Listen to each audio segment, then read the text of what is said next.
Change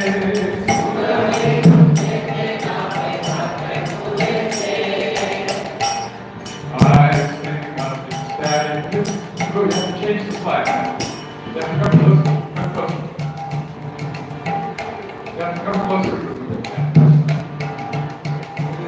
I sing of ecstatic news, blissful and fantastic news.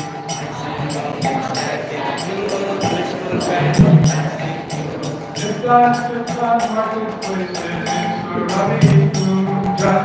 ISKCON marketplaces in Surani.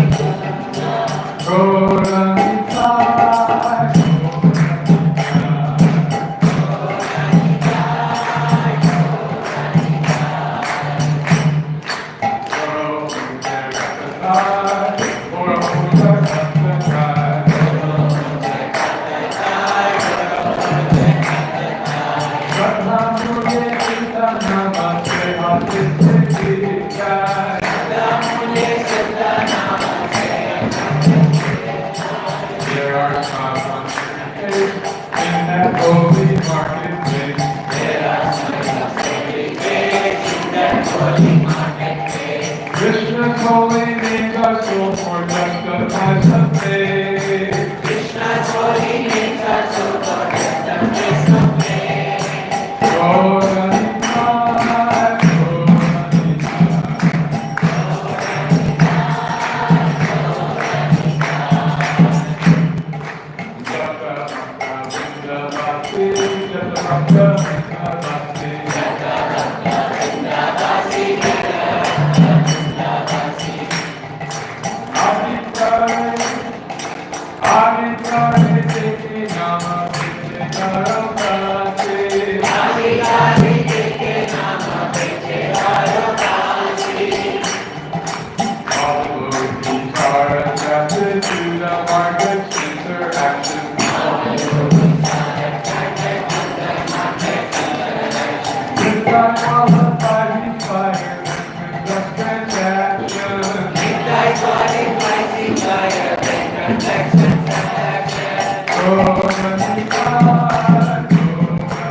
everywhere, sending Maya fellow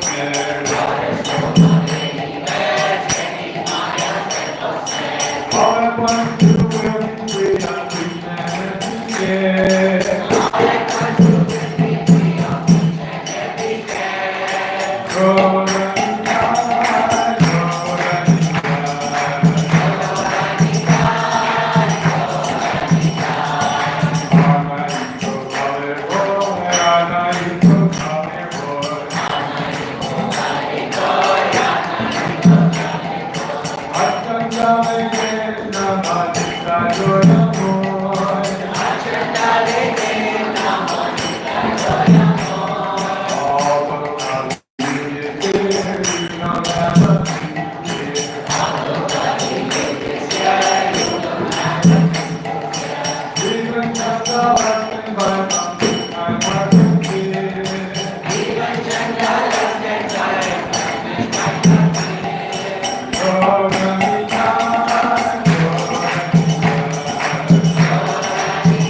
So any reflections on any of these verses? Did any of them strike you? Think for a moment. What do you remember from the lesson? Well, first is this is the first kind of experience we are having. Ah. We always sing only the Bengali part, and we don't know the meaning directly. So emotions doesn't come out. But here we do the exact Bengali and then we read the English also. How would you describe Dr. Nido's emotion in this song?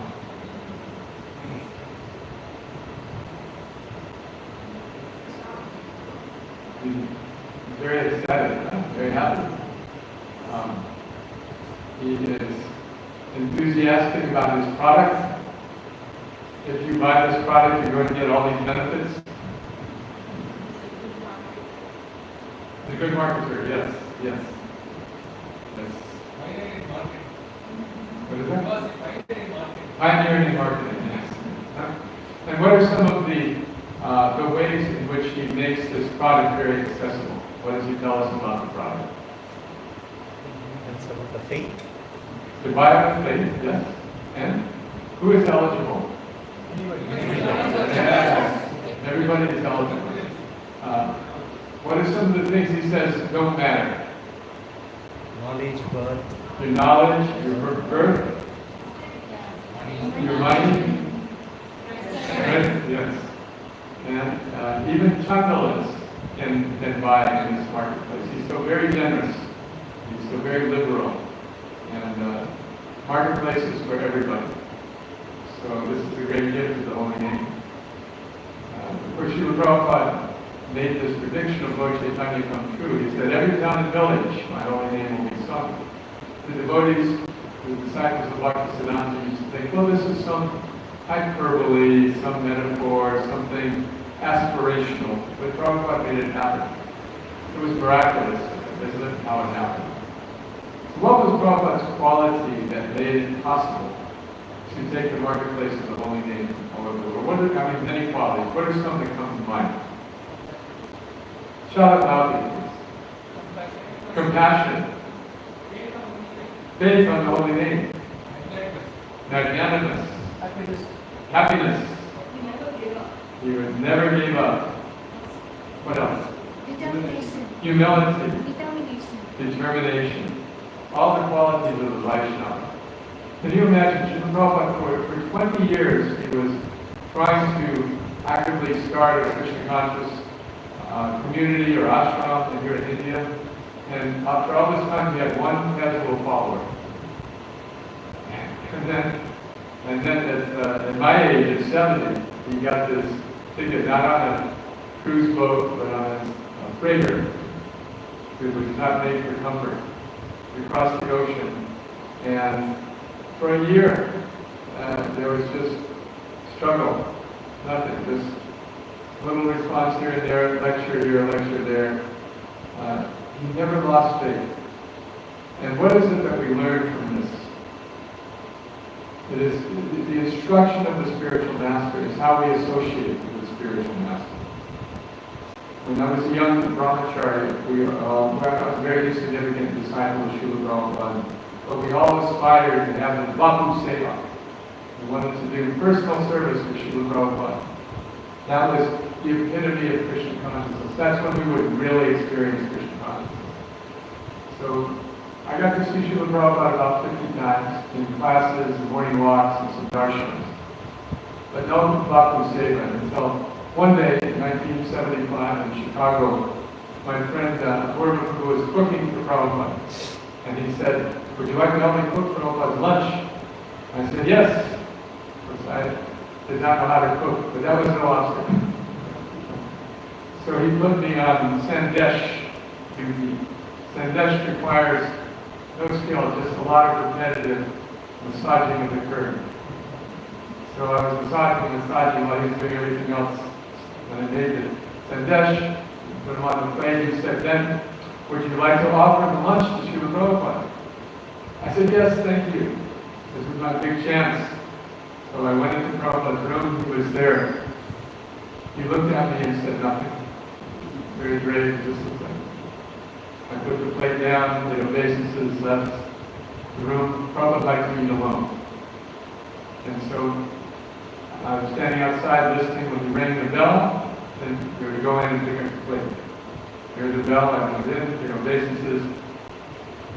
Prabhupada was looking at me, said nothing. Very grave. So I took the plate, and I thought, well, he didn't say anything, no personal instruction, no special esoteric knowledge. But at least I have the remnants, I have Prabhupada's remnants. So as soon as I closed the door to his room, the door across the hall opened. It was Prabhupada's secretary, Brahmananda Swami, 135 kilos. He said, where is Prabhupada's plate? He took the whole thing. But I saw that he had eaten a sandesh. And so I thought, okay, great, my life is not over. Then the next day, my friend, the cook, he said, gave me a little sheepish. He said, Prabhupada is asking, why are so many devotees staying back from book distribution to cook for me? So I had my idea of how to serve my Guru, love to say that this is what I wanted to do. But actually it was the order of the Guru that would actually, asserting the order of the Guru that would actually please him. The Vani Seva. So this was, around this, there's a story of the Guru who was away. He came back to his ashram and he saw, oh, very nice. He was telling the ashram leader, look at this, you've done painting and landscaping, repairs, very nice, very nice. It is all your mercy, Guru Maharaj. So then they went in the office and sat down at the accounts. You spent all the money. You spent on the painting and the landscape. I told you it was all your mercy, Guru Maharaj.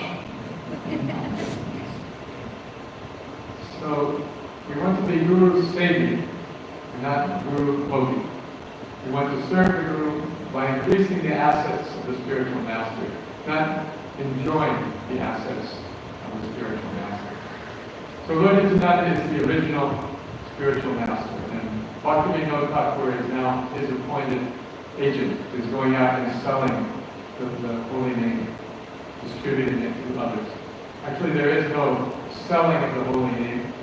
I remember before learning about ISKCON and Krishna consciousness, I was looking at many different yoga paths and meditations. So there's one particular meditation that I signed up for. It's a day of feed, and then they give you a secret mantra. And you're not supposed to tell anybody this mantra. Top secret. So I gave my fee, I got the mantra, I was chanting, nothing was happening. So later, many years later, I had learned about Maha Mantra. I met some other devotees who had taken the same kind of meditation. So we said, so what was your mantra? And it turns out that everyone had been given the same mantra. That real service to the spiritual master is not sold, real benefit of the Maha Mantra is not sold for a price. In fact, in the go-down, in the storehouse where they're storing love of God, Lord Chaitanya and the Panchatattva opened the door and started devouring the contents themselves. Because after all, that's the purpose of Lord Chaitanya's appearance. It's not to experience the love that Radharani feels for him. So he and his associates were all consuming this love of God, but they couldn't finish because the more they ate, the more the contents would grow. So then they started opening the doors and passing it out as fast as they could. Please take it, take it. The more they distributed, the more the contents increased. So this is the nature of the holy name. The more we distribute it, the more the impact is there on the world, and the more blissful we feel. And the Gita Krishna says, no one is more dear to me than one who teaches the message of Bhagavad Gita. Nor will there ever be one more dear to me than that person. So each of us has our unique way of pleasing Krishna. And at the same time, this one special way is something we can all do. How do we know when Krishna is pleased? Spiritual master is pleased. Spiritual master is pleased, okay? Even more immediate than that, how do we know when Krishna is pleased? We are satisfied. We are also pleased, yes. This is the barometer. If we're feeling happy in our Krishna consciousness, we know that Krishna is pleased. So, being the salesman, as Bhaktivinoda Thakur is doing, this makes Krishna very happy. There's no shortage of commodity, no shortage of inventory. And the more we distribute it, the more the supply increases. So any other reflections on this bhajan? Any other comments, thoughts?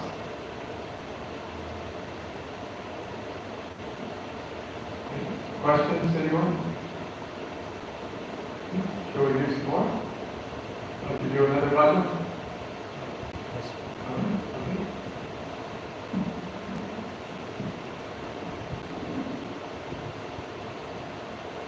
Maharaj, do we have anything to add? Do we have another microphone? I don't know.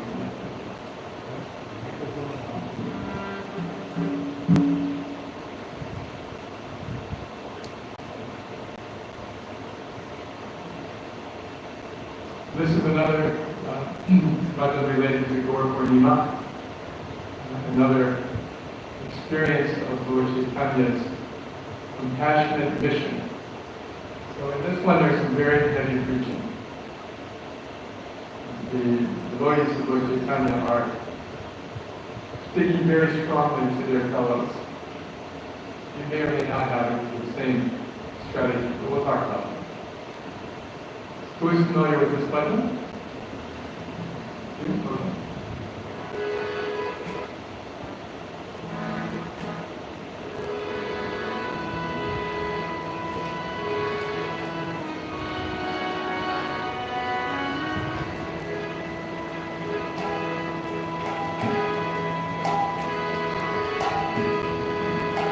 Udilo aguna purapamani, Vijamani goramani kage.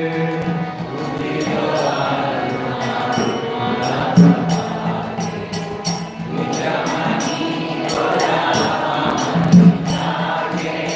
Bhakata sadhu aloya sate,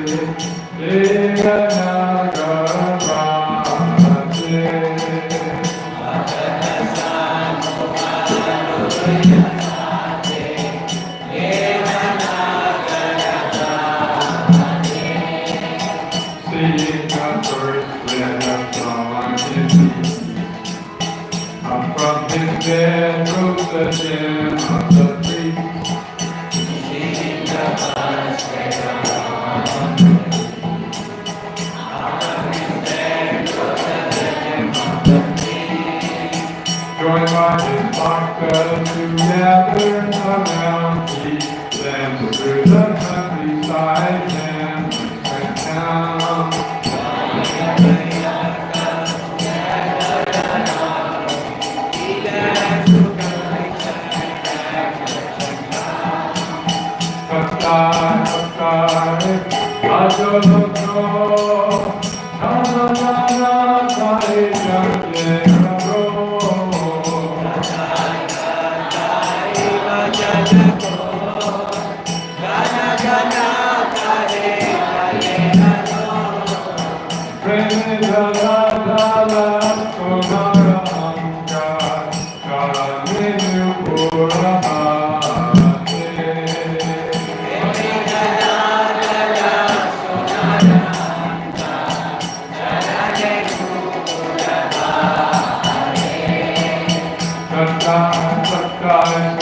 Drums loud and sweet, dozens of wonders precisely can be.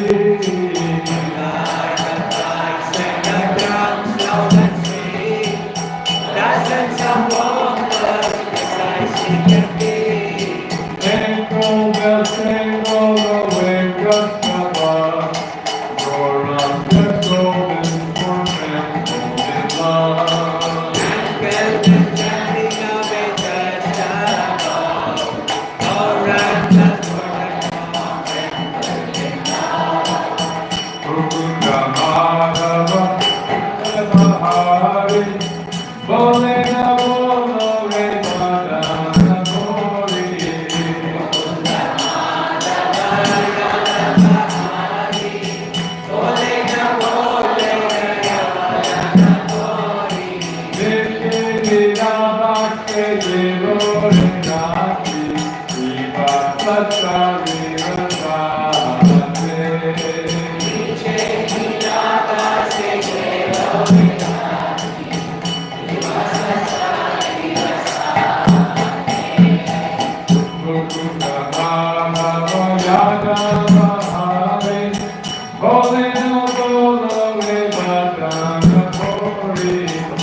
People may shout in your corpses at night and all day you up your body just right.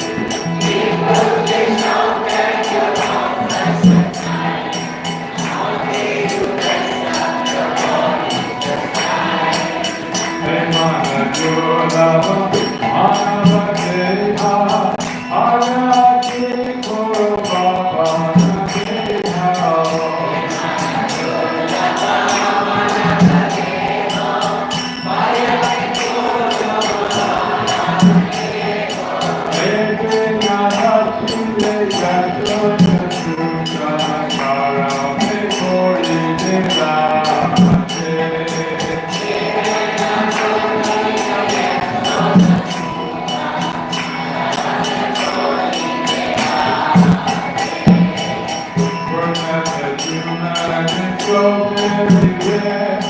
You have a blessing, but don't seem to care.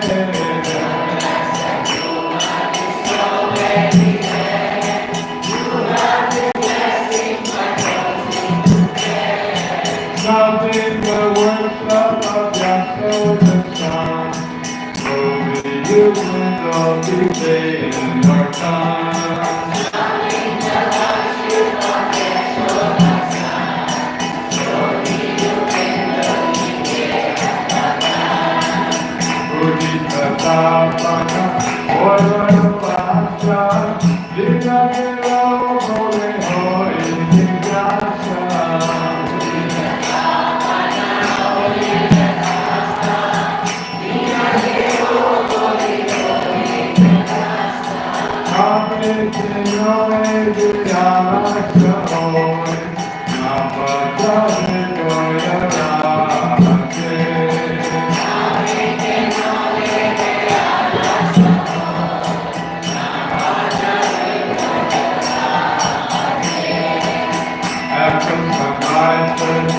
After sunset, you waste another day without regret.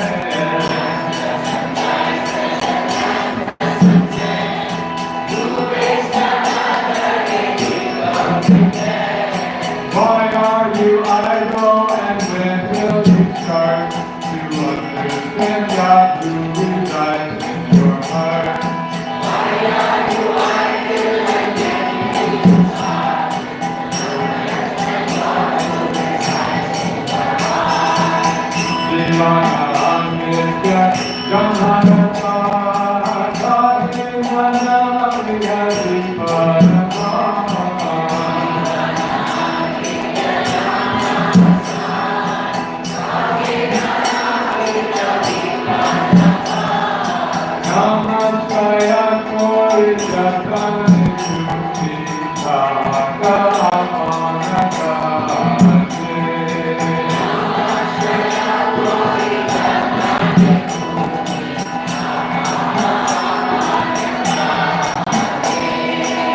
Righteous and sweeping and to honor me, always reflecting a spectrum of grace.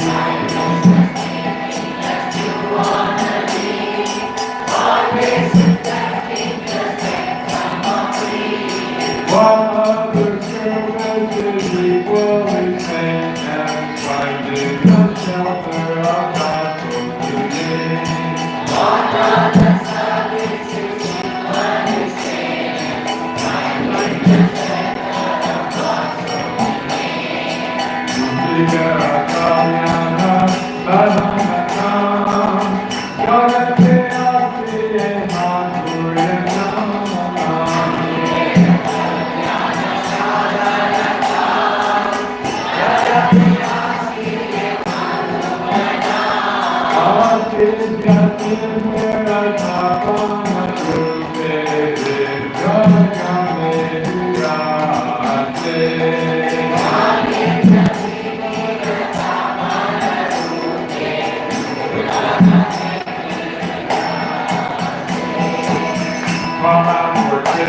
And take us from high, blessed and brilliantly light in the sky.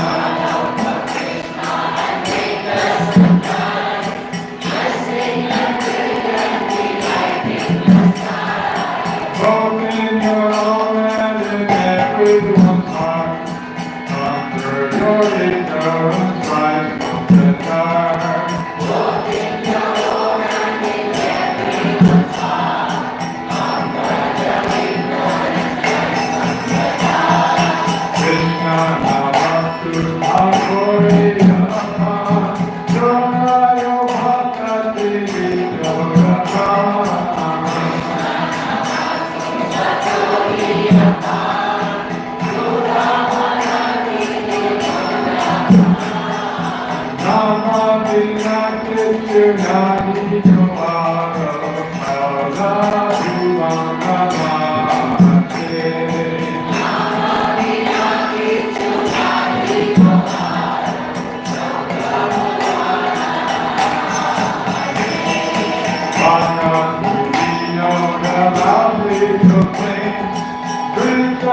nectar of Krishna's sweet name.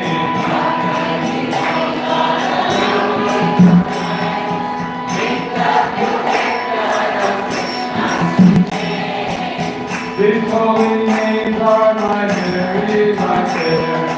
Nothing is all for me grows in compare. These holy names are my very care. Nothing is all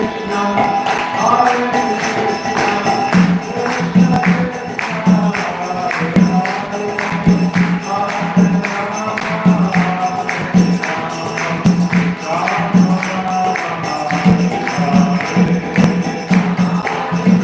Krishna,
See how much fun they were having. Huh?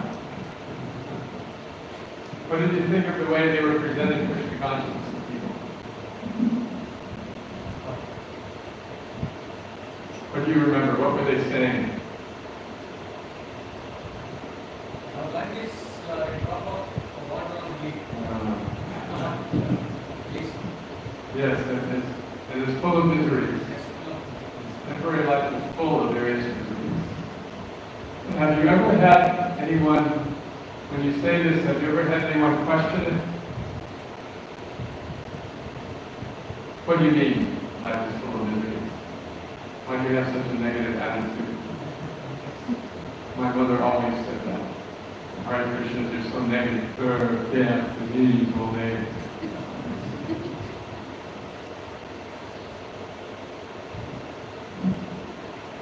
have a friend, good friend named Ramatirtha Prabhu. Anyone read the book Perfect Questions, Perfect Answers? He was a young man who was leading Srila Prabhupada in Mayapur. So it's an interesting story. He was a young Jewish man from New Jersey. He was engaged to be married, joined the Peace Corps, and he requested actually to go to India because he was seeking spiritual life. And the people in the Peace Corps said, oh, that's unusual. People don't usually ask to go to India. So there he was teaching English in Bihar in high school. And it was tough. And one time he had a headache. And so he asked the local, where's the drugstore? And so they sent him to a shop where they sold hashish, the drugs. And so I had a headache, I need a chemist. Anyway, this nice young man came to Calcutta, and there he heard about this festival in Mayapur. So he decided to go. And this was 1973, I believe 72, 73. There were no buildings there, only Prabhupada's Bhajan Kutir addressed that. Who's here has been to Mayapur? It's not everybody's going to see, this little Bhajan Kutir was the only building. And there were about 70 devotees there staying in very temporary quarters. And then this one young man came in. The only guest, essentially, at the festival. So he was going around and meeting the devotees, and the devotees were all telling him, oh, you should do this, you should do this, you should do this. He said pretty soon there were big piles of should everywhere. And Srila Prabhupada saw what was happening. Everybody was just giving him such an intense dose. And so Srila Prabhupada called him to his room, and this is how the conversation took place. So in this conversation, this young man became very convinced about Krishna consciousness. So when he went back home to his Jewish fiancée, nice girl, he said, Hare Krishna. So she rolled her eyes and said, all right, whatever. And so they agreed, she wouldn't have to believe it or practice it, and he could do it. That was their agreement. So he would bring her to the temple. And she said, every time I came to the temple, everyone was telling me, oh, you're so miserable. And she said, what are you talking about? That was the preaching. That life is a temporary miserable situation. Or you're so miserable, you don't even know you're miserable. And she found this very off-putting. She did not like this. So she didn't really talk to the devotees much, and she refused to say Hare Krishna. She just refused to say Hare Krishna. She sometimes tried tag along down to the song, but she wouldn't say Hare Krishna. What do you think of chanting in Kirtan? We just. And so finally Srila Prabhupada was able to, Ramatirtha was able to introduce her to Srila Prabhupada. And so they came in and sat down. Prabhupada was giving a darshan. And Prabhupada began to speak to her husband. And she couldn't understand what he was saying. He was speaking in English, but his accent was such she couldn't understand, she couldn't follow. And so Prabhupada smiled and said to Ramatirtha, you translate. So they talked about, she was so surprised to find Srila Prabhupada so down to earth and so kind and interested in her that she was really touched by that. So then they were leaving, and she looked back, and Srila Prabhupada was looking at her and smiled, and he said, Hare Krishna. It was as if he knew. And she said, Hare Krishna. There you go. Then she began, she later became his disciple, Bhakti Devi. The name Bhakti Devi. So sometimes in class in Gainesville, somebody will say, you can only have bhakti for Krishna. You cannot have bhakti for your wife. Well, I have bhakti for my wife. So telling people that they are suffering is a questionable approach. Much better is to say, or to show even more how happy we are as devotees. In 1971, Srila Prabhupada went to Gainesville, Florida. Gainesville is a small town, population of 2 lakhs, and many other cities around are much bigger. But it's a university town, so the devotees have found a receptive audience and established a center there. So many temples were inviting Srila Prabhupada, please come and speak, please come and speak. And he said, I will speak at any college that gives me a $1,000 honorarium. He got tired of just going around and speaking for free. So he said, give me a $1,000. So the devotees there persuaded the student council to give a $1,000 honorarium. So they got it first, so Prabhupada came to Gainesville. There was not even an airport there at that time. So he flew in to the nearby town, Jacksonville, drove in. He stayed one night. And in that 24 hours he was there, he did many engagements, he gave initiations, he gave a lecture on campus. And that evening, he was invited to do a television interview at the campus television station. So the reporter interviewing him was really not very interested, but he asked a really good question. He said, how do I tell your true follower? How do I tell your true follower? What do you think Srila Prabhupada might have said? Any guesses?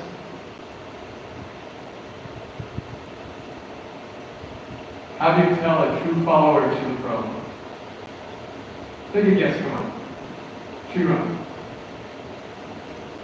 He's chanting, chants Hare Krishna. Okay, good. What? He follows my instructions. Okay, good. Others? What? You read, my true follower reads my books. Good. The true follower serves the devotees. Very good.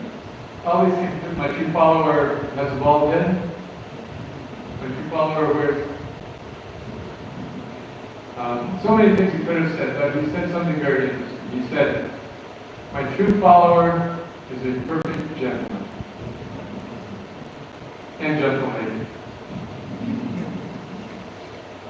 In other words, it is the behavior of the devotee that establishes the principles of religion. It is not the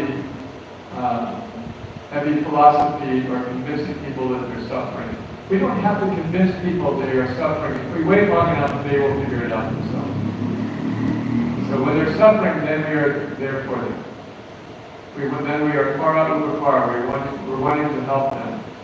And in the meantime, we're happy. We are not pressuring them. We are not anxious that they should start chanting. We're just happy with our chanting. You see, at the University of Florida, where I preached, we started an ashram in 2008. And nobody had joined there. One person had joined in the last 10 years. One new devotee in 10 years. It's a very sleepy place. My wife and I moved there, and we immediately doubled the size of the morning program from 2 to 4 devotees. And so, one morning we were dancing around Tulsi. And I was wondering, there's 50,000 students over here, 3 blocks away. And here are 4 50-year-old people dancing around a plant at 5 in the morning. How are we going to relate these two experiences? So we studied what did Srila Prabhupada do in the early days when he first came to New York, all alone. Well, first he went around and gave lectures, but then he decided, I need my own place. And he managed to get a place where he could give classes regularly and have regular association. Then later, he invited young men to stay in that storefront. And Srila Prabhupada he had the only bathroom. So the young men were living in the storefront. They would go up to his apartment and take their showers there. And the Chutananda Prabhu was one of these young men who told me that not only would Prabhupada wait in line for his turn, but all 5 of them shared the same towel. How humble Srila Prabhupada was, how willing he was, and how happy he was to have these young men, finally some young devotees taking interest in Krishna consciousness. So we looked at what he did. He just wanted to create an atmosphere where everybody was very welcome and felt very comfortable. So we opened some rooms for students, and then we did our best to recreate this atmosphere. And somehow, miraculously, 3 students moved in. It was amazing. And we adjusted things to make it easier for them. Okay, that Mangalarti at 4:30, we'll have it at 6 a.m. That's very early for these people, you know. In fact, once I had invited a neighboring religious leader. We do this sometimes. Please come over and during our Bhagavatam class, tell people about your religion. I find this is very faith-building for the devotees because they see how deep our philosophy is. So I invited this lady, the leader of the Episcopalian church nearby. Would you like to come and give a class for our students? And she said, oh yeah, sure, that would be fun. What time is it? I said, 7:30. She said, a.m.? So we adjusted, okay, 6 o'clock, you get up at 5:30, and then you have to chant 8 rounds and follow the 4 regular principles. But then you pay some tuition, and you can stay here, have your meals here, have your friends here, and learn about bhakti. So we got 3 students to move in. It was just amazing. And then the next semester, 3 more moved in because they liked the 3 who were already living here. As wise and as charismatic as we old people are, they like to be around other young people for some reason. So anyway, it went 3 to 6 to 12, and now we have 20 students regularly staying here for now 15 years. And when all this was happening for me, it was like a miracle. How is this happening? We got help from so many people, from Jamuna Prabhu, the disciple of Srila Prabhupada. I have to call her Jamuna Prabhu, by the way. I have to call it up because I once called her Mother Jamuna, and she said, yes, Father Kalarkanda. In the West, women don't like to be called Mother. But anyway, we learned from her how to have this friendly atmosphere that Prabhupada created. We did our best to recreate it. And so what happened was it gained a life of its own, and people started joining on their own, practically. And so my challenge was to not look surprised when they wanted to move in. It was such a rare thing before. If somebody came and said, I want to move in, it would be shocking. So if we're just nice and we create a nice atmosphere, people will be attracted. And then we can be neutral about it. Oh yes, of course you want to take to Krishna consciousness. It's so nice. You see? So by the behavior of the devotees, Krishna consciousness spreads. Therefore, we don't have to try to convince people about the philosophy unless and until they are ready to hear. We wait until they're ready, and how do we cultivate them? We give them prasadam, we maybe invite them to a festival. We're friends with them. We're friends with them. They're perfect gentlemen and perfect ladies. See, this is the problem with religion. This is why increasingly in the West, people are more and more turning away from religion. It's gone in America from 75% to 50% in one generation. From people who believe or belong to a church to people who don't. That's happened now. And so one of the reasons they turn away is because of people like trying to threaten or intimidate or give them heavy philosophy. And everybody is thinking, well, we have the absolute truth. In fact, these 2 men were talking, one said, I think all the world's religions should just come together and share their commonality, their common belief. And the other said, oh, you mean in a belief in a supreme being? They said, no, the belief that their religion is the best one. This is what we all have in common. So our mission is to make Krishna consciousness so appealing and so attractive that people will want to join. And then we can say, yes, maybe you can take advantage of this too. Maybe you can, maybe not, that's up to you. As far as I'm concerned, this is for me. You see? People will ask, how have you become so happy? How have you become such a nice person? That's our conclusion. Any questions on this? Any other reflections?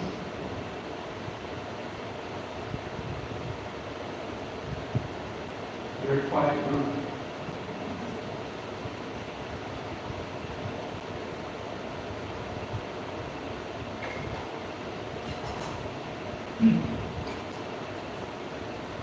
Questions about anything, philosophical, about what it's like in preaching in our part of the world, anything. All right, so how are we doing? What would you like to do now? We can do more questions, we can do more talking, what would you like? You're doing great. Just that you're afraid of us. I don't bite, I'm a vegetarian.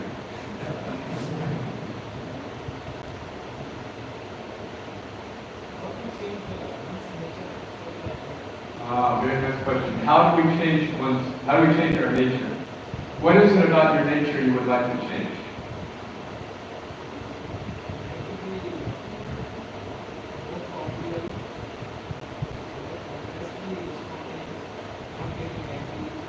More cordial, responding nicely, not getting angry. Very nice. Very nice question. Once, one of his early disciples asked Srila Prabhupada, what kind of person does Krishna want us to be? And Srila Prabhupada said, you are very sincere. That was it. So what was the hidden meaning there? Prabhupada is saying, as if we could be someone else other than who we are. Krishna is already accepting us as we are fully. And yet we see things within ourselves we would like to change. Right?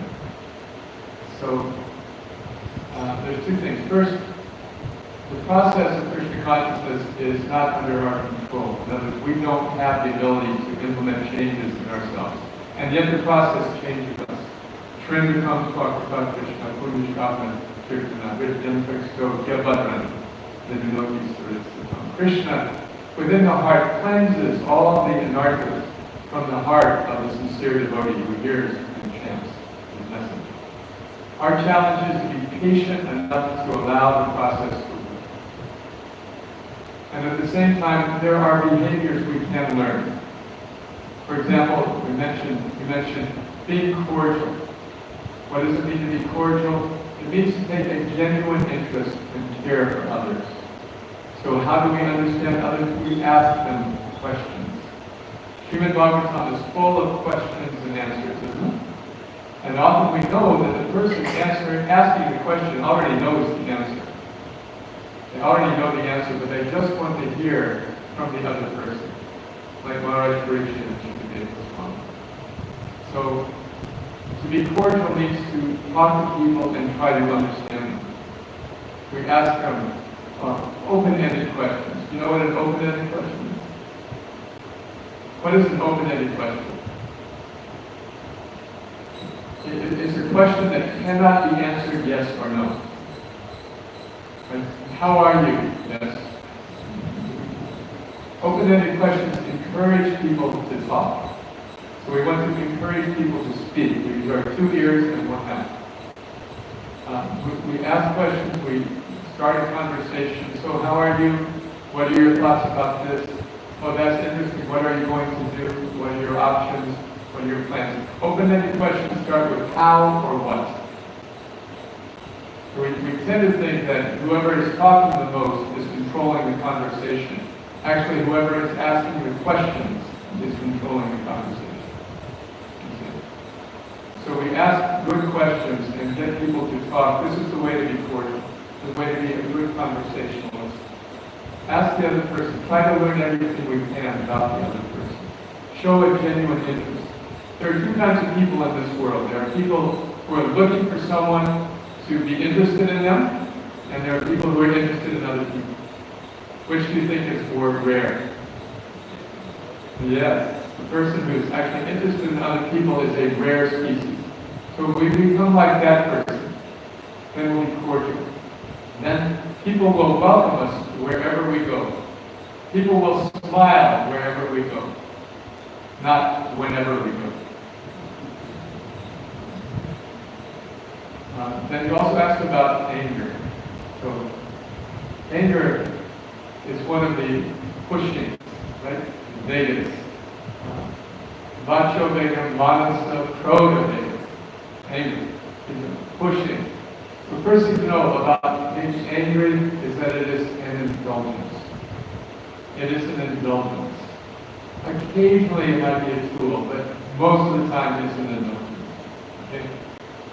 Just like procreation is a tool for having children. Other times it's an indulgence. So anger can be used for Krishna, but most of the time it's an indulgence. Okay, so if we're feeling angry, we feel angry. Why? Because we feel somebody has hurt us. Or we feel some situation is unfair. And then we're resentful. So what do? This is a feeling that doesn't line up with our spiritual values. We know it's not something that we should, as a Vaishnava, be feeling, right? And yet there it is. So the answer to this is that we must understand forgiveness. The only way to overcome anger is to forgive. And now, why should we forgive? If somebody has hurt us, and we forgive them, then what's going to happen? What might happen?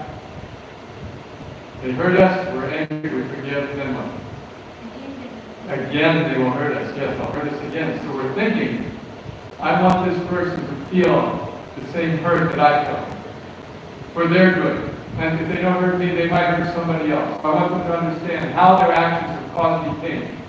And if they get pain, then they won't do it again. So I'm protecting myself, and I'm protecting others by wanting them to be hurt also. Therefore, I'll chastise them, and I'll yell at them, or I'll write them an angry email. Please accept my foot in your face.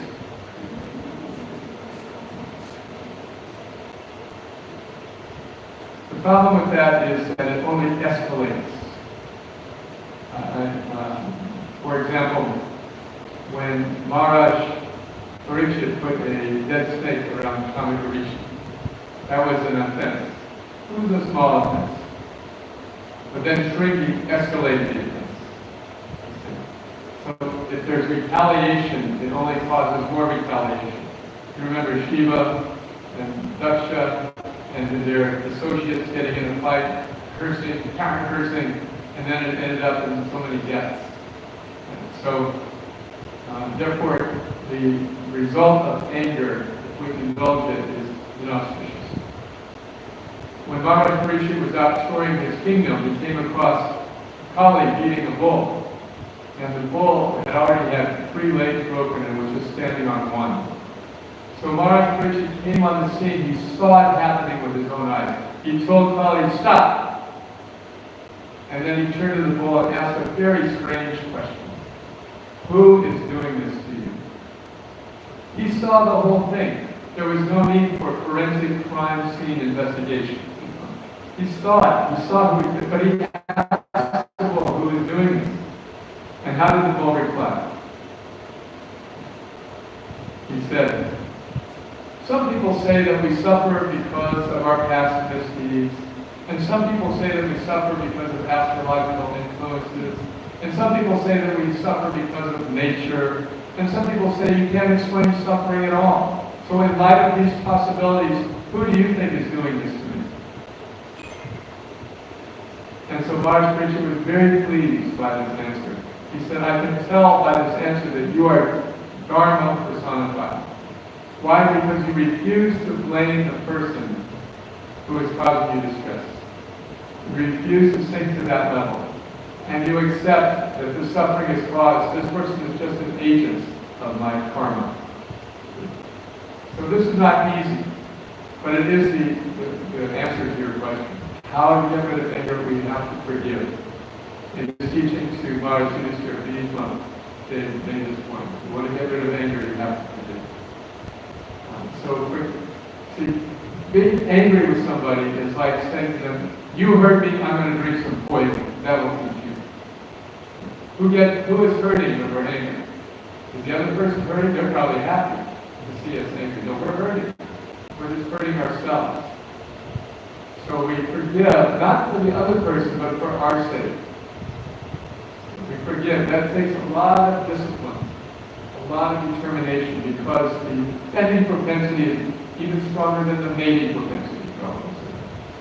Somebody hurts us, we want to hurt them back. We want to defend ourselves. So rising above that is the answer. The most amazing person, exemplar of this I've ever met is Bhakti Tirtha Maharaj. He was once being chastised by another sannyasi for writing these books. He wrote some books trying to appeal to the UFO crowd. And the books essentially talked about the demigods in UFO terms. But it was very appealing to this audience, and people were coming and then they were joining and voting. But this other devotee, this other sannyasi, was a very conservative type of person. He didn't like these books. He was complaining to the GBC. He's writing books about UFOs and motherships, and what does this have to do with Srimad Bhagavatam? So Bhakti Tirtha Maharaj was so very humble. He did not defend himself at all. He said, Maharaj, from now on, whenever I write a book, I will show it to you first to make comments before I publish it. And that just melted everybody's heart. That he was not defended. In the Nectar of Instruction we read, we should find the shelter of the devotee whose heart is completely devoid of the propensity to criticize others. This is the Uttama Adhikari.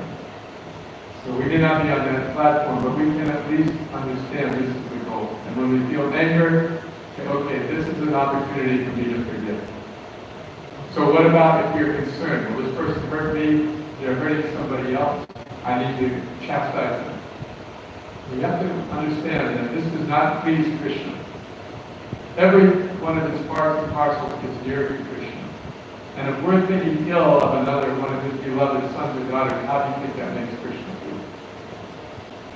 So instead of wanting that person to suffer, we should think, may they learn, enjoy.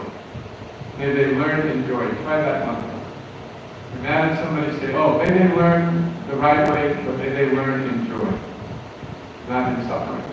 Is that all right? All right. Any other questions?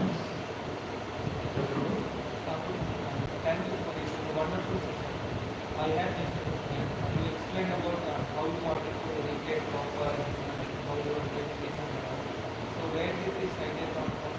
Starting with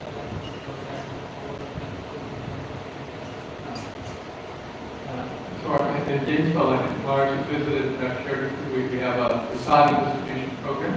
We feed the students every day. Sometimes as many as 1,600. And the students come, take prasad, we have kirtan going on, and they just find it a nice mellow scene. So you're asking, how did that start? So when Srila Prabhupada came to Gainesville in 1971, he said, do something wonderful here in Gainesville. Wonderful means distribute prasad and have kirtan. So he gave us that instruction. So since then, devotees have been trying to fulfill that instruction. So what happened was the devotees would go out and bring prasad, and they would just pass it out to the students.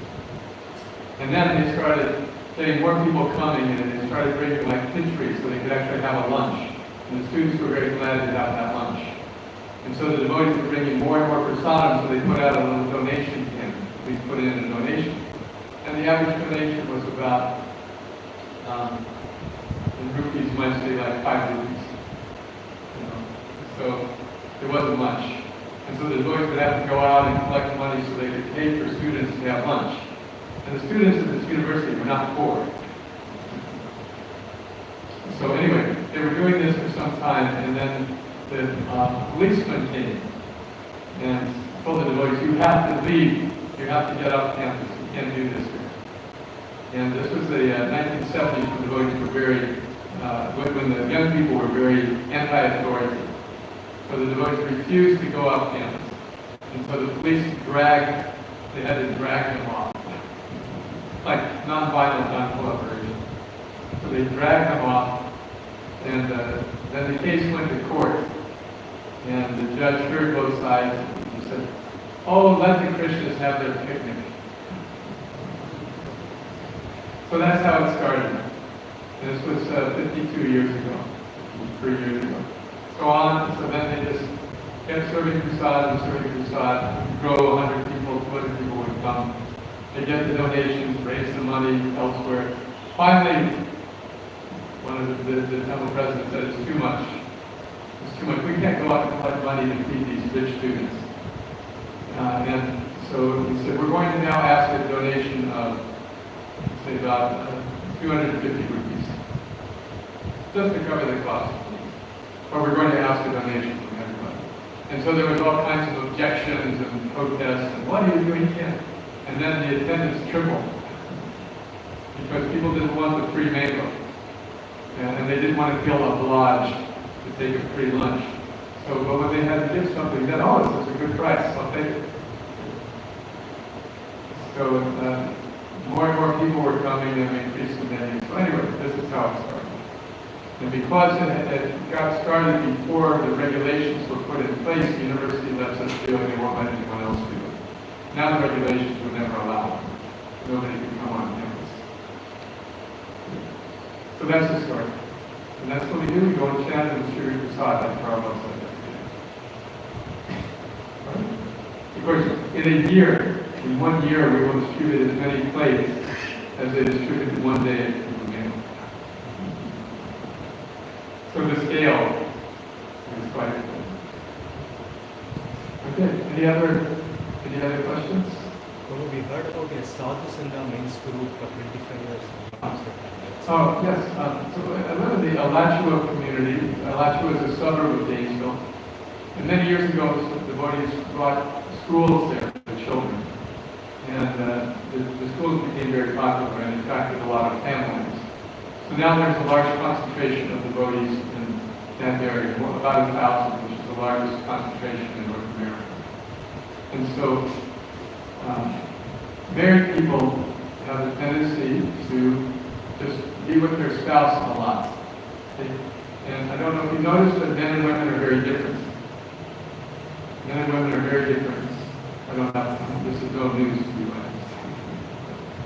You know, Srila Prabhupada used to say, he would say, I realize now he was saying kind of jokingly, because men's brains are 64 ounces, women's brains 32 ounces. You heard this? He was quoting his British psychology professor, Dr. Farquhar.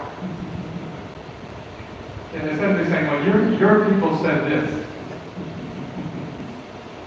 So, of course, women don't like this. And especially in the West, there's equality between the genders, so we can't really, when you say these things, people get upset. So I looked into it. Like what is the actual difference in weight between a man's brain and a woman's brain? So I learned there was a study, a detailed study of the human brain done at the University of California, Berkeley, some years ago. And they discovered that men's and women's brains are exactly the same weight in proportion to the bodily weight. Men tend to have slightly larger bodies, so their brains are slightly bigger, but proportionally they're identical. However, in that study they learned that the electricity in the brain, the neural pathways, work very differently in male and female brains. There's a left hemisphere and a right hemisphere, right? And the left hemisphere has to do with abstract thinking concepts. The right hemisphere has to do with intuitive, emotional, human types of responses. Left brain, men are, believe it or not, very left brain. Men tend to think in the abstract. They do not understand subtle emotional clues as readily as women do. That's why men tend to walk around like this. And this is why women in the West, at least, there's a saying among women, men don't have a clue. So, men don't seem to understand subtle things. For example, a wife might ask her husband, can you take out the garbage? So the left brain man thinks, yes, I am capable of taking it to the trash. Yes, I can take out the garbage. And then he goes and watches the cricket match. So the wife comes in 2 hours later, there's the garbage. I thought you said you were going to take out the garbage. See, this is the difference between men and women. Women's brains communicate.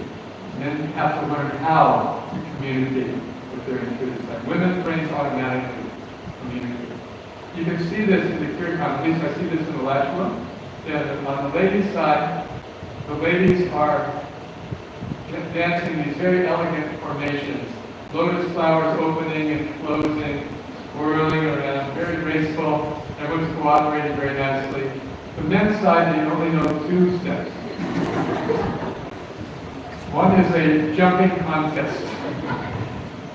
The other is the circle.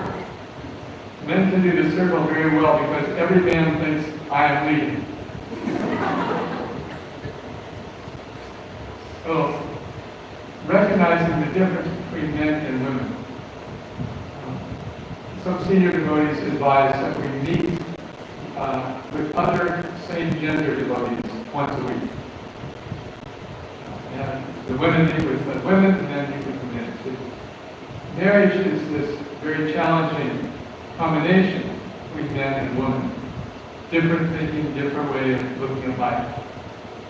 So initially in marriage there's a tendency to think, I just need my spouse and I'm completely satisfied.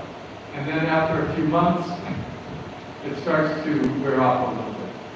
So the point of the men's group is to find that same gender association, where we can speak in confidence, where we can get to know each other, we can communicate with each other, and we can meet very regularly. So this is our men's group. I've been part of the men's group since 1992. Okay? So 33 years now. So every Tuesday night we meet, and we talk about confidential subjects. We read Shastra together, we have kirtan together, sometimes we play sports together, we do seva together. It's just a chance to have the same gender association. Ladies, same thing. Ladies groups meet a little less often, but they meet regularly also, and they just share things in their lives with their kids. So this is the idea of the men's and ladies groups. It helps sustain marriages, and it helps sustain enthusiastic devotional service. Okay? Okay, thank you. Anything else? Would you like to do one more bhajan before we sit down? Yes. I have several to choose from. One that most boys like the best is Gopinath. It's a very deep meditation. And we just sing this one in English because it's quite long. Is that all right? Would you like to share? Is everybody? Okay. Give me a moment. I'll put it on.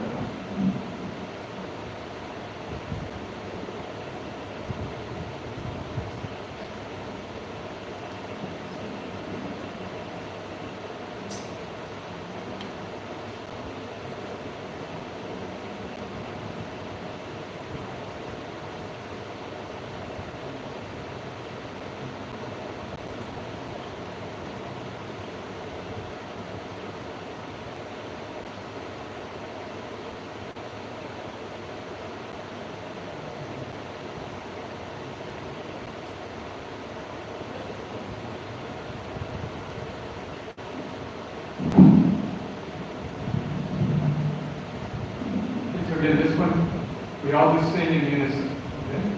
And you'll get the melody after the first couple of them. Has anyone ever heard the recording of Gopinath? Gopinath, Manindana Shuru. It's recorded by Vishnu Goswami. He wrote that nominated.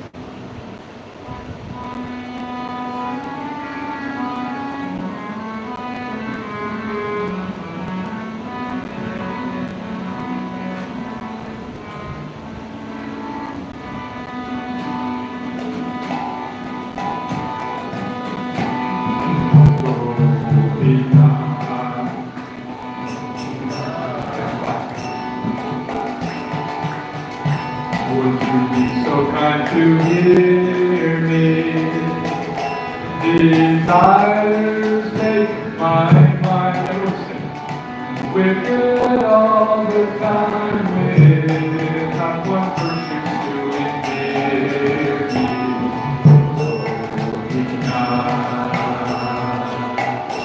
I have no one else to turn to.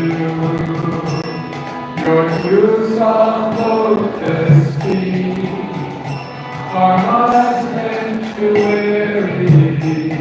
Allow me just to serve you.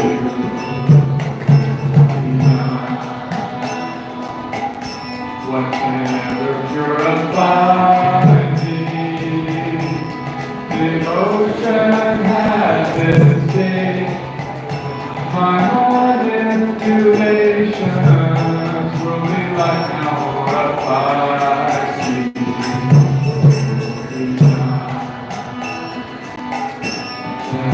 Here is your Maya. I have no potency. Wisdom hides from me and my body falls inside.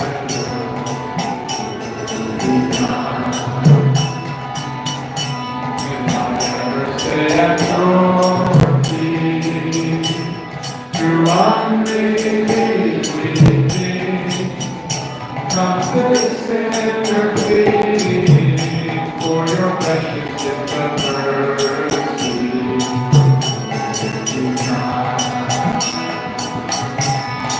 Surely mention anything, your power can deliver. All the works of tender, but of tender than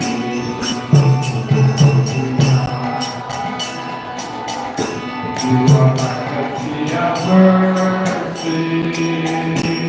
This world is very cruel, yet you come for us to hold, and your path is free.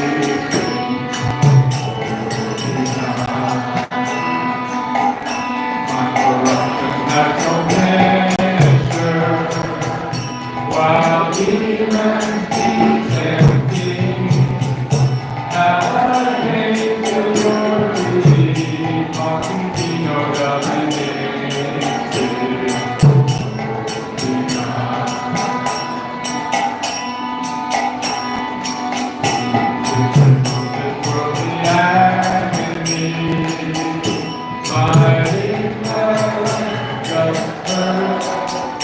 how can I endure the love that thou hast for me?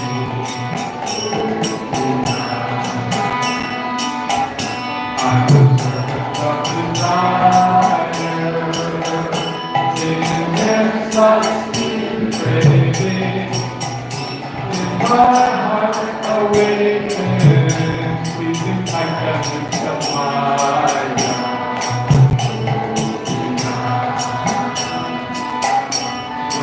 I wake from this ignorance, this love is my enemy. I at last will leave and fix my heart for your appearance. I am the servant your son. I have forsaken you.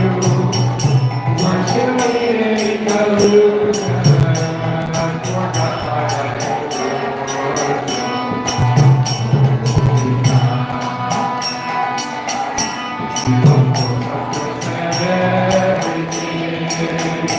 You truly represent your image, your now, my mistakes and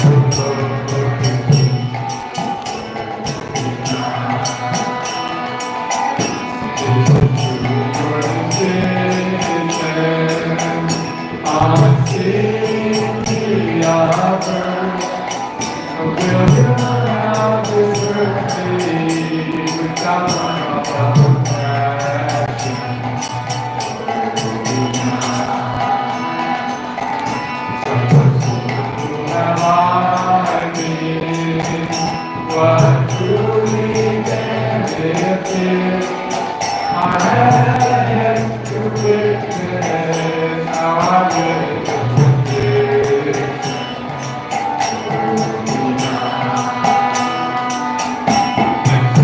No one is wiser, a fool like me is that I will simple glances do nothing outsider.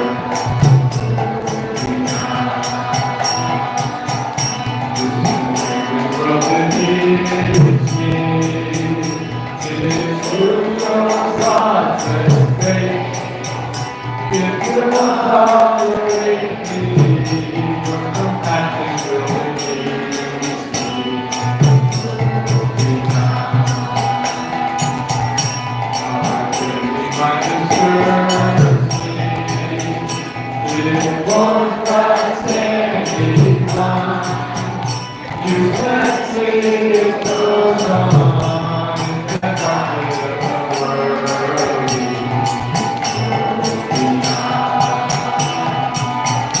I need no explaining. All I have tried to do is not wait for you to plan. You are the only hope remaining.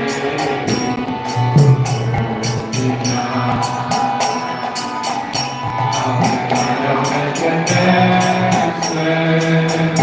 My senses are so strong. My heart grows a longing to not give up protection. I'm something in my heart for you make my mind subdue. I give it to you. Nothing will be danger.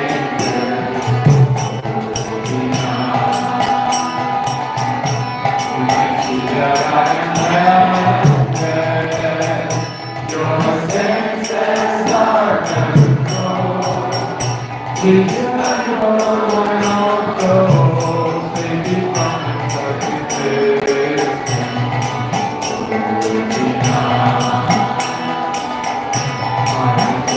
Now I'm on road. The sword of your mercy.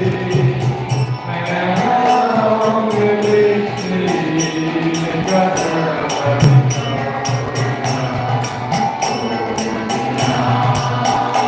Happy Kwanzaa, Hare Krishna, Hare Krishna, Krishna Krishna, Hare Hare Hare, Rama Hare Rama, Rama Rama Hare Hare.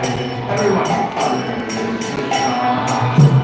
Hare Krishna, Krishna Krishna, Hare Hare Hare, Rama Hare Rama, Rama Rama Hare Hare,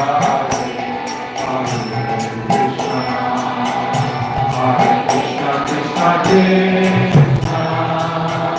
Hare Hare Hare, Rama Hare Rama,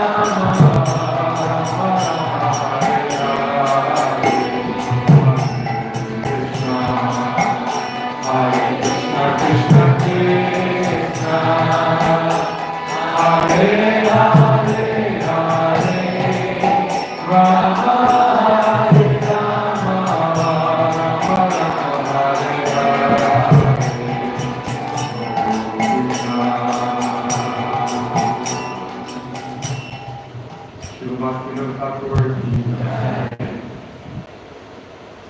Any reflections on any of these verses? Did any of them stand out to you? Did any of them resonate with you in your life?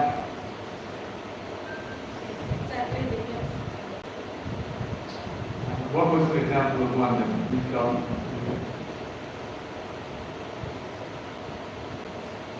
What is an example in your life?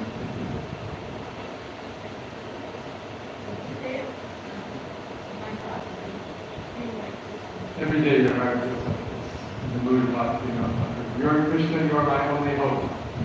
I have no power to resolve the issues in my life. Thank you. Anyone else like to share?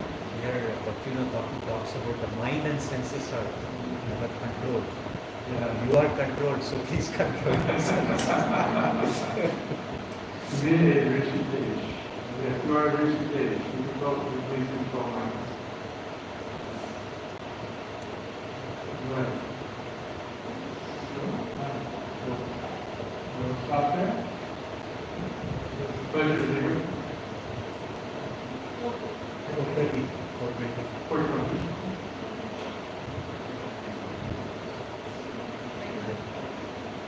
Would you like to do more? We stop.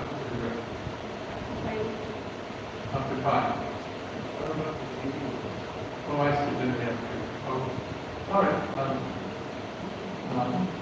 I was thinking, I have some books which we use to, again, try to help make the Krishna consciousness relevant to the people. I was thinking I could read a couple of excerpts. Would you like that? Can you bring me a few books? Can you maybe just bring one set in. And so, when I was a young man, there was a poem by Kipling called If. Has anyone ever heard this poem? If you can keep your head when all about you are losing theirs and blaming it on you. If you can trust yourself when all men doubt you and make allowance for their doubting too. Beautiful poem. So that poem made a real impression on me. How you can say meaningful things in poetry. Not just rhyming words for the sake of rhyming them, but to have meaning, real meaning. So anyway, this inspired me to take this hobby up about 25 years ago. I brought some of these books that I've written over these years to share with you here. If you'd like to get some, they're available for free or by donation after the finish. Where were they? Yeah, arranging. You're ready to get. We'll be back. Okay, so this is a book called God Who Dances. It's a book, the title comes from a German philosopher named Friedrich Nietzsche. So Nietzsche once said, if you want me to believe in a God, I can only believe in a God who dances. So this is Krishna, a God who dances. This book is a poetic version of all 90 chapters of the 10th canto, which was pastime. All the verses, all the chapters put into English poetry in the same meter as the original Sanskrit. The meter will change when different people are speaking. So if you like, we can read a chapter. It takes just usually 5 minutes or so. Anyone have a favorite pastime of Krishna from the Krishna book they'd like to hear?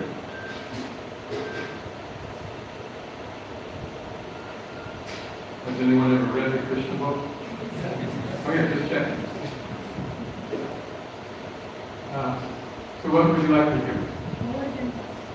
Governance. Okay. This is actually published in that guide.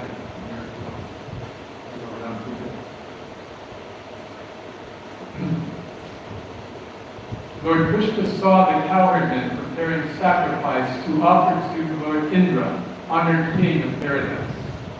Although the Lord knows everything, he very humbly asked King Nanda why the cowherd men worked hard at such a task.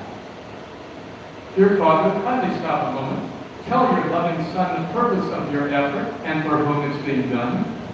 A saint like you will never lie, embellish, or pretend. He speaks straightforward, simple truth to enemy or friend.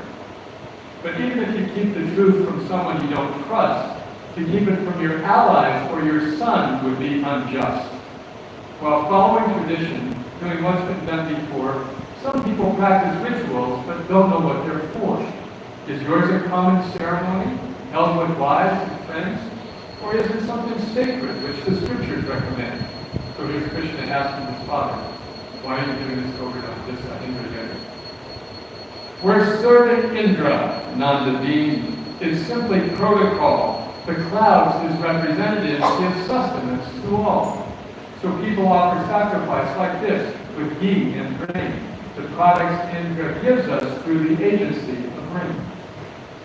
The remnants of the sacrifice, which Indra then dispenses, allow mankind to prosper, be upright, and please the senses.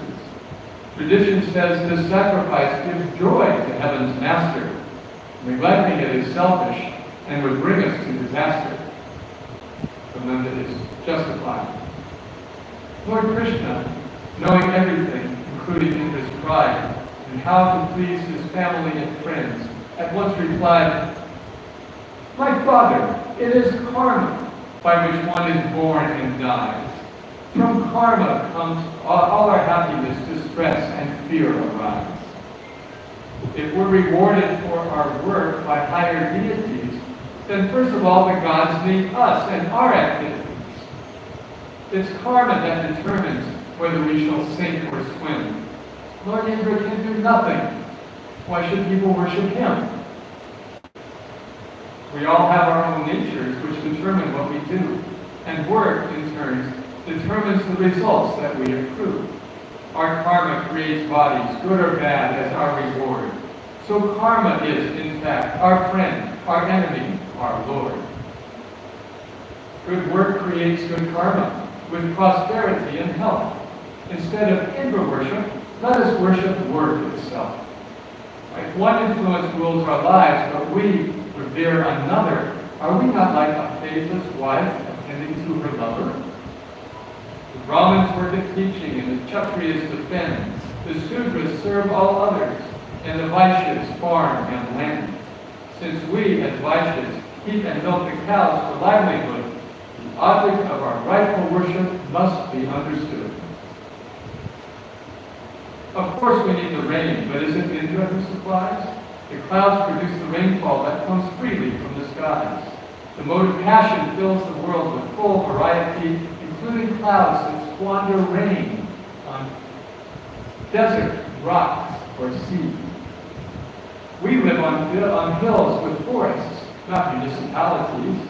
The hills provide our water, food, and all necessities. Why waste your lovely offerings on unseen figureheads when you could bring them to a hill like Govardhan instead? Make cool, delicious sweet rice and hot soups of salty taste. Make fancy cakes, both baked and fried. Let nothing go to waste. Assemble Brahmins qualified to light the sacred fire and feed and offer cows and gifts to them as they desire. Give food to lowly dog-eaters, the dogs of all who come. Give fodder to the cows, and then embellish everyone with ornaments and sandal paste and festive silk attire. Then circumambulate the hill that fills our heart's desires. You now know my idea, Father. Take it if you please, for such a sacrifice will satisfy the cows and priests. Drop the Indra from your sacrifice for now, for if you do, the hill of Govardhan itself will share its wealth with you. When Nanda and the cowherd men took in Lord Krishna's words, they all appreciated and accepted what they had heard. Because of their pure love for him, the cowherd men complied with Krishna's kindly plan to reprimand King Indra's pride. The cowherd men, proceeding as Lord Krishna had advised, prepared to worship Govardhan with all of their supplies. The Brahmins chanted mantras as the cows were fed, and then they danced around the charming hill again and yet again. The lovely cowherd women, wearing rings and ankle bells, climbed into oxen-driven carts and rode around the hill. Their songs and Krishna's pastimes mingled with the Brahmins' prayers. Then Krishna, pleased with all of this, smiled broadly and declared, "The hill you know as Govardhan is actually me." With that, the hill exhibited its personality and started to consume great pots of sabji, dal, and rice prepared by Nanda's subjects for the Indra sacrifice. The people bowed before the hill, and Krishna did as well, although he was essentially prostrating to himself. Just see, the Lord proclaimed, how Govardhan has now agreed to come and shower blessings on our whole community.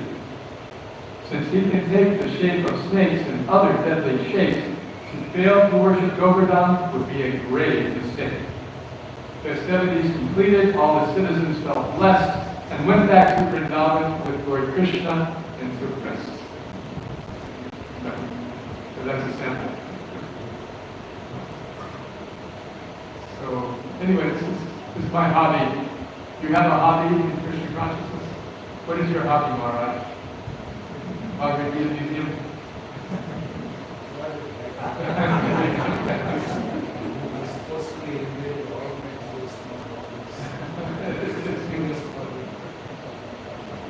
It ends up to go wherever they want. Does anyone else have hobbies you'd like to share?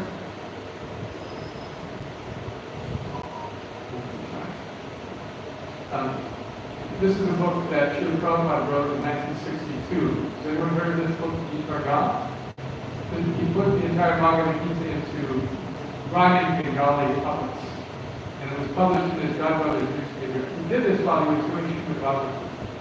I don't know how, but he went through all 700 verses and converted them to Running Publics. That his grandmother published in the serial in the newspaper.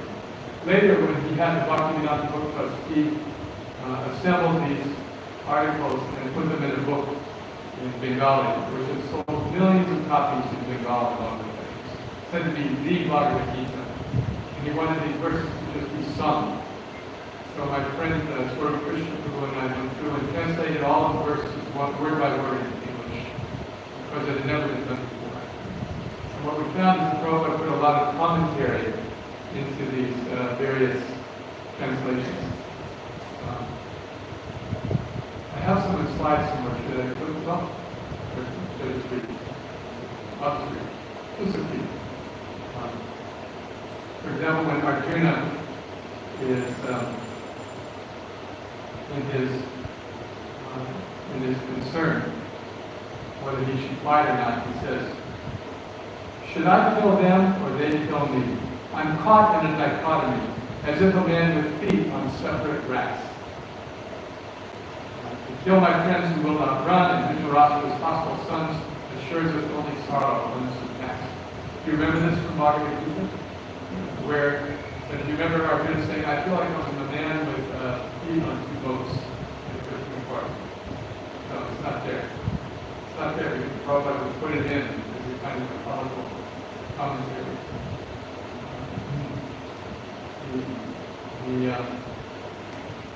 He says that he compares the mind to a monkey in several places.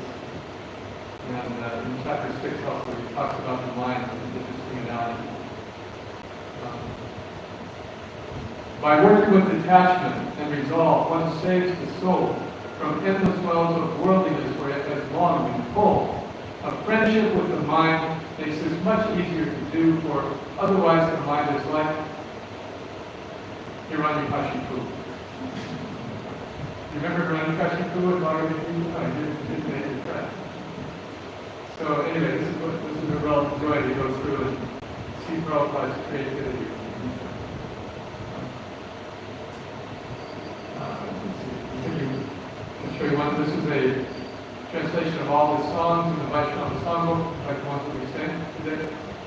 Translated into English like this, so you can sing them also.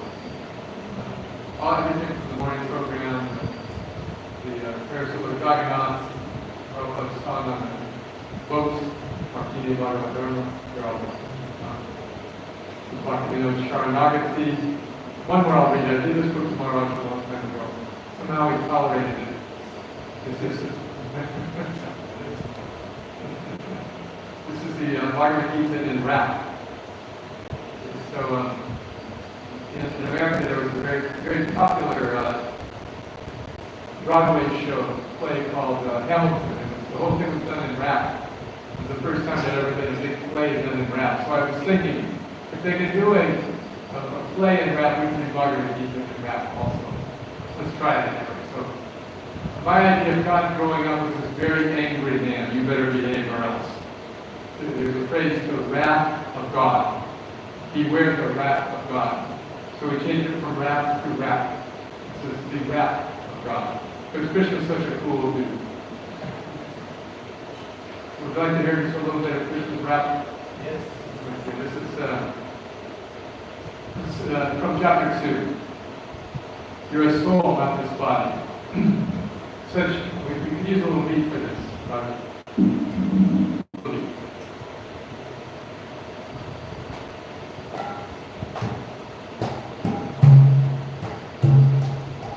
Such attitude and platitude, Krishna speaking for you. Such attitude and platitude are pouring from your head, but cooler people never mourn the living nor the dead. Each one of us has lived before a countless flow of lives, and each of us will live forever. Spirit never dies. Our bodies roar from young to old to dead, and then we leave to take another body as the mindful souls perceive. As winter turns to summer, so a bummer becomes joy, and wiser dudes are never moved by things they can't avoid. You can tolerate both tribulation and elation. You're stable and enabled to just savor liberation. An honest look at life makes seers of the truth proclaim. The mundane flame does not remain, but spirit stays the same. The spirit permeates the flesh, is permanent and whole, and no one can diminish or destroy the depth of soul. The inner soul continues while the outer body ends. So why are you uptight about this fight, my mother's friend? To think that you will kill or will be killed, or both mistakes. For souls cannot be killed, and souls cannot assassinate. When you can see the spirit soul is indestructible, why would you think you kill someone or cause someone to kill? Not once have you the soul been killed throughout your history. You never came, you never left, you'll never come to be. You are just who you are before the day that you were born, and you will be the same the day your friends and loved ones born. And people might be supposed to throw away the old and born. The soul replaces dead bodies with fresh ones newly born. The soul cannot be pulled apart or burned by any blaze. No water drowns the spirit, and no wind can make it fade. The soul cannot be burned or dried or broken or dissolved. The soul can never enter, sleep or mutate or evolve. And thus the soul cannot be seen or mentally conceived. Now knowing this, why should somebody die and make you breathe?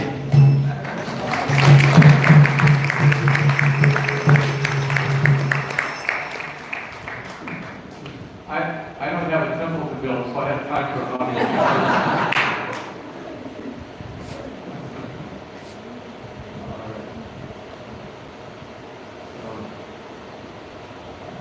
One more book. This is the first and second canto in Walking Poetry with some comments. Anyway, so this is my little hobby.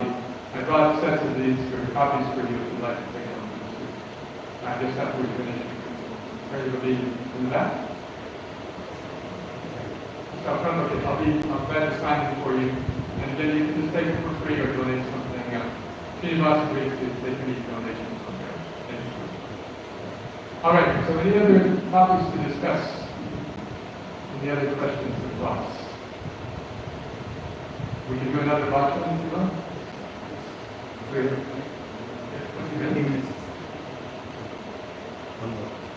Okay, how about Martine Bhagavatam? Prayer on Seeing America. So Srila Prabhupada made this long, arduous, difficult trip to New York. Before going to New York, the boat stopped in Boston. Prabhupada got off the boat with the captain and looked around America for the first time. And then he got back on the boat and wrote this song.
ISKCON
speak, your message will be heard.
They will grow more pure, and their givers grief will vanish. Of that I am sure.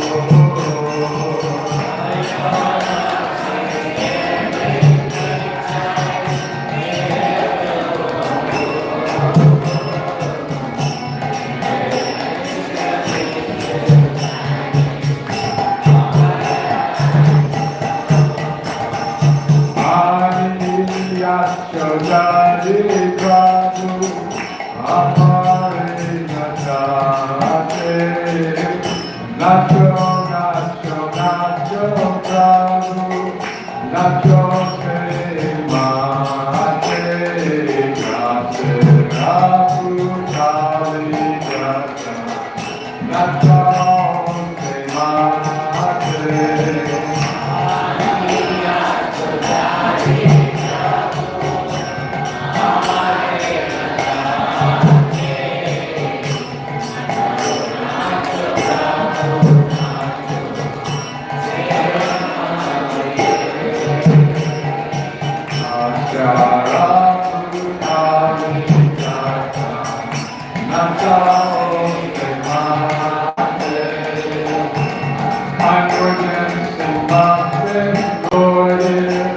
Dancing is required.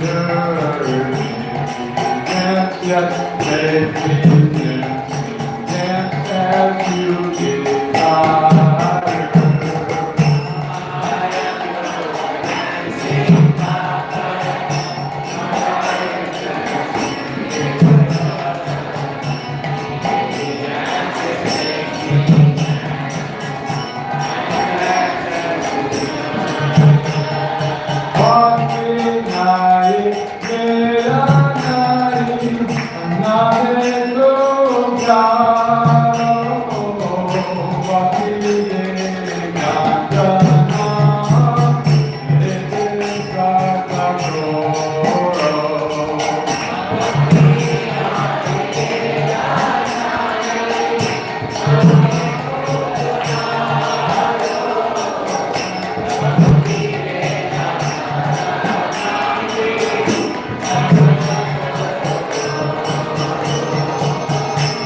I like Bhakti and Vedanta, till I have something only you can manifest the purport of my name.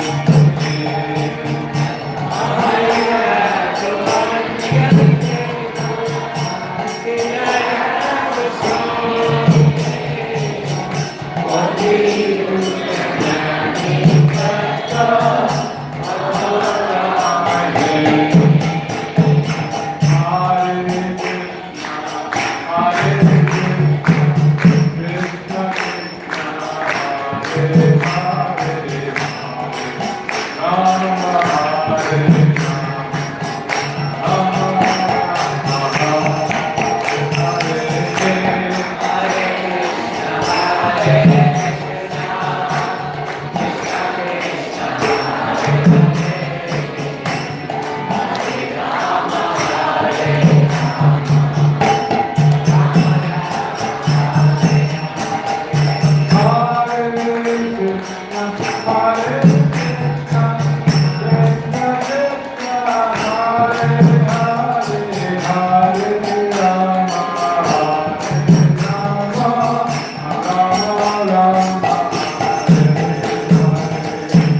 Thank you very much. Isn't this wonderful? Read Srila Prabhupada's devotion, Srila Prabhupada's prayer. Remember, there was no ISKCON, he had no money, he was elderly, he didn't know anybody in the entire country. And he's writing this. Krishna, I don't know why he brought me here. Anyway, if you want me to do something now, thank you, the answers. Jai Srila Prabhupada. Jai, Hare Krishna. Hare Krishna. Thank you very much.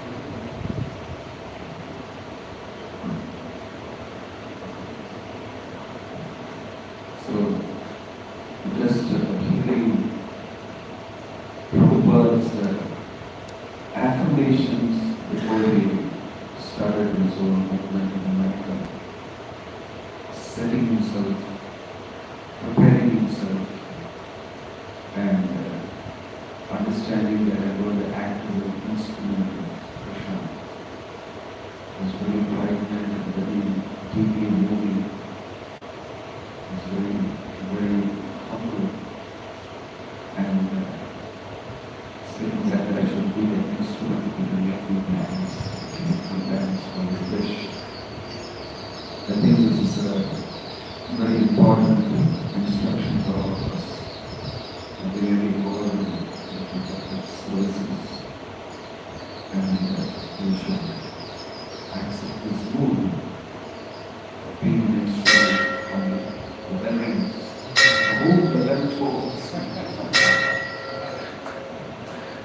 So, this is a fitting finale for the whole session that we let the mood and conscious also, because everything auspicious is happening at So, thank you very, very much for your very creative and highly dynamic presentation. With a mix of music, poetry, and philosophy, and very simple practical instructions. I'm deeply thankful, grateful for your presence and for the association. We hope that you'll be back here again to inspire all the devotees to carry on Srila Prabhupada's wonderful mission. I know all of you are disappearing breed of Prabhupada's disciples who have had direct association with Prabhupada. And it will be very always nice to learn from all of you. And so thank you very much for spending the time and giving us the opportunity to think deeply about Prabhupada's mission.